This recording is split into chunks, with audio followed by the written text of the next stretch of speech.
Now, the next topic that we are going to take is CAG audit of CRZ norms. I have made at least 2-3 lectures, detailed lectures on CRZ, that is Coastal Regulation Zone norms, and I would advise you to go through them. Okay. Now, what is CAG? CAG is Comptroller and Auditor General.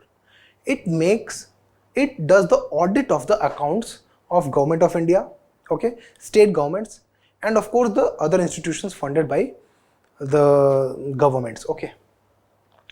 Now, by this report, because a report by the CAG has been tabled in the Parliament, okay, every report that CAG makes is presented to President, which causes that report to be laid down in the Parliament. Okay. To find loopholes in coastal area project clearances, flags absence of monitoring and lack of enforcement in coastal areas. Okay, so this is the news. Background: coastal areas are actually protected under the CRZ norms. Now, these CRZ norms are the rules. Now, whenever we talk about rules, we talk about the fundamental act from which that rule comes from. In this case, it was issued for the first time in 1991 under the Environmental Protection Act 1986. CRZ norms are rules under which act?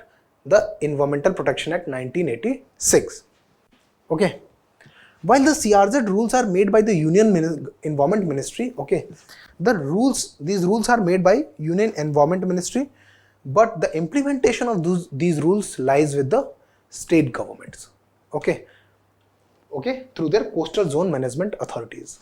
So every state government has its own. Of course, the government which is coastal state, okay, which is a state which is coastal state, that state has a specific body called State Coastal Zone Management Authority, that is SCZMA. Okay. The coastal areas of sea, bays, creeks, rivers and backwaters which get influenced by tides. Now, CRZ norms are applicable only to the sea coasts which are affected by tides and not to the rivers within the country. Okay. Influenced by the tides up to 500 meters from the high tide line.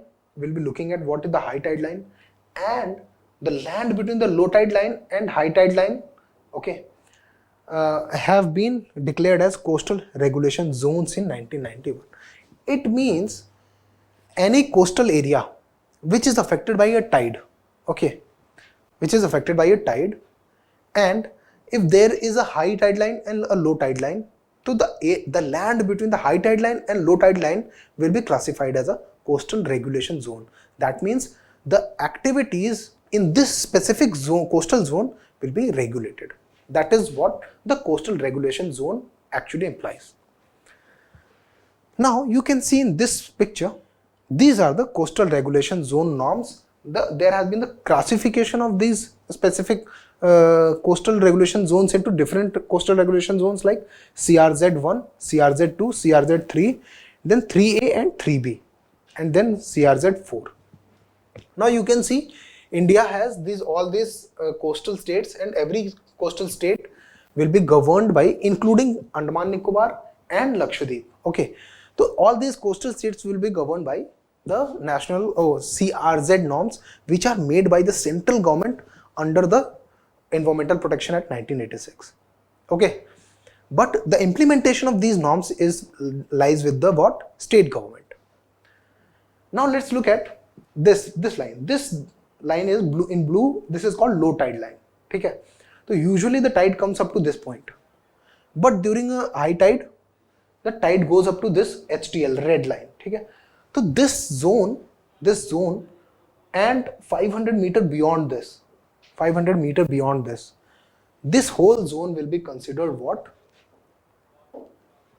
This whole zone will be considered what?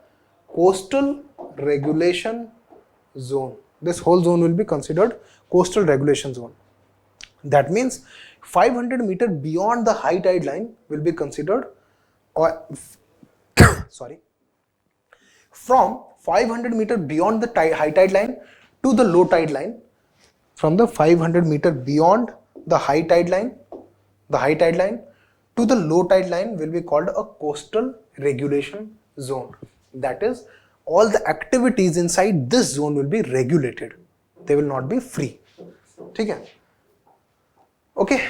So these are the limits under 2011 notification. Now CRZ1 are ecologically sensitive areas. Okay, ecologically sensitive areas, it is not that this specific zone will be considered CRZ1, this will be considered CRZ2, this will be CRZ3. No, that is not the case. We'll be looking at how this classification is done. So any ecologically sensitive area, okay, in some cases like the rookeries of Odisha, okay, the rookeries of Odisha, like Gahirmatha rookery, where all these turtles come, so that becomes an ecologically sensitive area. Or the Gulf of Mannar near Tamil Nadu, where it is a very ecologically sensitive area for dugongs and all these mammals also, so it becomes an ecologically sensitive area. Okay. So CRZ1, all these areas where such coastal zones lie, they will be considered CRZ1. CRZ1 will be having higher level of restrictions. Any kind of permanent infrastructure cannot be made except for ports and the nuclear power plants. Okay. Then comes CRZ2, urban developed areas. Urban developed areas up to the shoreline of the coast. Okay, you can see in this picture, you can see, although this is a tourist destination, I would actually, if you have seen the pictures of Chennai, you will realize that Chennai is actually, the road is very close to the coast in Chennai. And in Mumbai also, the road is running parallel to the sea. Okay, so that comes under CRZ2, urban developed areas up to the shoreline of the coast. Okay. Then CRZ3, rural and urban areas which fall outside of CRZ1 and CRZ2. CRZ1 or CRZ2 ke beyond. Okay. Then comes CRZ3, rural area. CRZ3 mein, the kind of CRZ3 in rural areas depends upon the kind of population density. Okay. And similarly, CRZ2 will be having different population density, right? So CRZ4 also, aquatic areas up to territorial limits. I believe you should go through one of my CRZ lectures, Coastal Regulation Zone lectures, and you will find the more detailed explanation of this. Okay. We are in this lecture talking about, I hope you understood this high tide line and low tide line and all these classifications. You will have to look up, so there's no point more explaining it. But however, I have explained it in another lecture. If you look at the playlist, you will find it, right? So, okay. So this is not important. This is not important. Now let's talk about the implementation of this whole CRZ norms, because recently what happened was the CAG has found a lot of implementation deficiencies, and the clearance has been granted without even presence of a proper EIA. That is what we are going to look into. So implementation of CRZ rules takes place in the following manner. There is one central government body that is called National Coastal Zone Management Authority. It is within the Ministry of Environment, Forest and Climate Change. Then every state government which is having a coastal boundary will be having a State Coastal Zone Management Authority. Okay.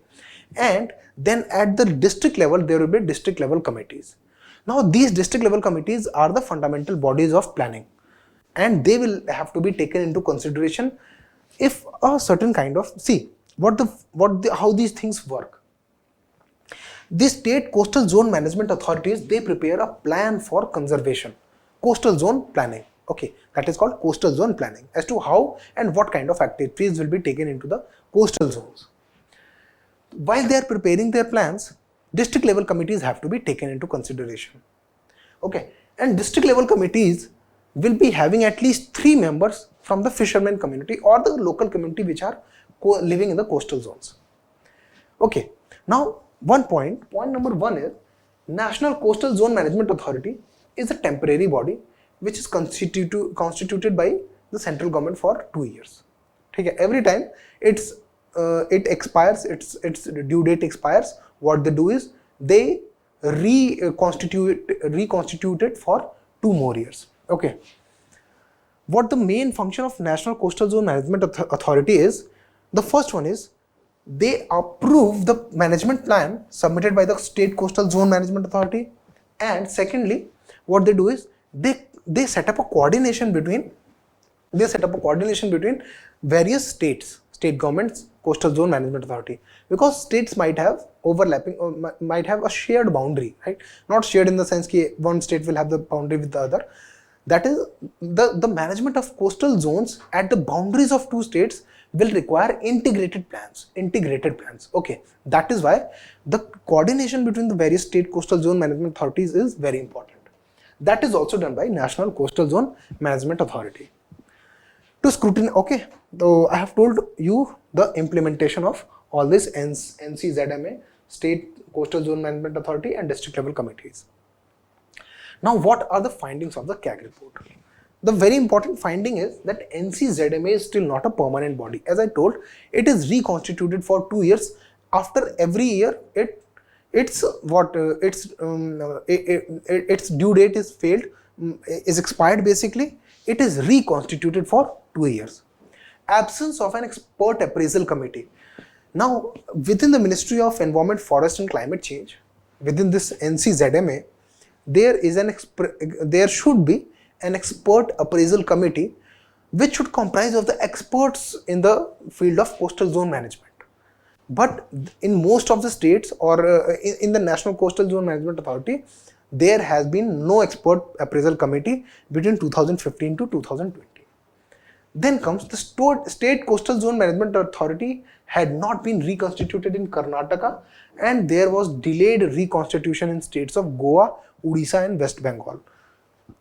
Like National Coastal Zone Management Authority, State Coastal Zone Management Authority have also do not have a permanent nature. Okay, they are reconstituted by the state governments. But as you can say, has not been reconstituted in Karnataka, and there was a delayed constitution of in the states of Goa, Odisha and West Bengal. Okay.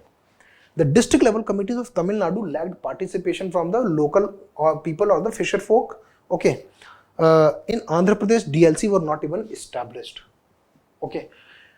And the most important, at the central level is false approvals despite the inadequacies in the environmental impact assessments that were done for some specific projects. False approvals were given. Okay. So that shows a very strong lacuna in the implementation of coastal regulation zones.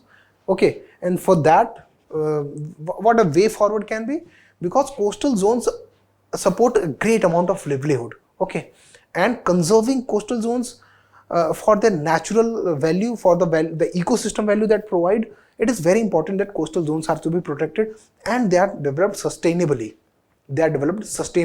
Right? So it is very important that these deficiencies are removed and coastal regulation zones are implemented in spirit and letter. Okay. So that brings us to the end of this lecture. If you have any doubts, you can reach me out in the comment section. Okay.